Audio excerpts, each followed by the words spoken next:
Hi, welcome to the Open Book Show at Whitestone Gallery in Guelph, Ontario. This is an exploration of books as art running during the month of March 2012.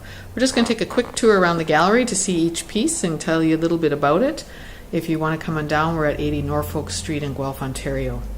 The first piece we have is called Body Map by Lisa Melhorn Bow, an artist from Kingston, Ontario. And it is a real open book. It arrived as a 10-inch square book that unfolded was a map of her entire body. And Lise told us that after a diagnosis of breast cancer, it was learned that she had a significant amount of heavy metal in her body, and she went on to do some research about that.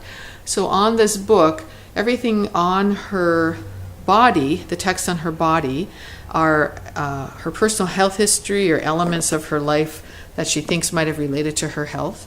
And everything around her body, all the text around her body, are some of the environmental impact factors that she learned about in her research as a year as artist in residence at a university. So I'm just backing up so you can see some of the kind of color graphic text patterns of that text. This piece here is by Supriya Karmakar, one of the other curators of the show, called Migrating Patterns. It's an encaustic mixed media altered book piece. You can take a peek inside. See the bird's egg and the nesting materials. Might be on the outside. And just a little bit of a close-up through the window there. And below we have, beside that we have a piece by Toronto artist Isif called Under My Skin, another mixed media encaustic collage piece.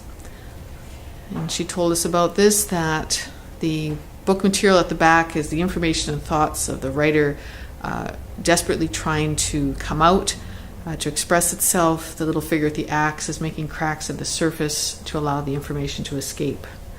Below we have two pieces by artist Judith Krebs Hawkins from Ontario. This one is called Love Story. She told us that the story about this piece was she had some paperback books that she was drilling holes in, and she wasn't quite sure why until she recalled that as a child she used to keep her books out in an outbuilding on the family property, and the mice would eat through them. And that this book has a big hole kind of chewed through, and then she did all this single chain knitting tangled up around it, in and out around this book. This one is called Tapestry, also by the same artist, Judith Krebs Hawkins. And the story behind this book was that they moved into a property where there were bees, had made a beehive in the walls, and there were actually honey coming through the walls of their house. I'm just going to turn this around so you can see. So unfortunately, they had to have an exterminator come, and the bees that died, she cremated their bodies, and they are actually on the outside of this small book here.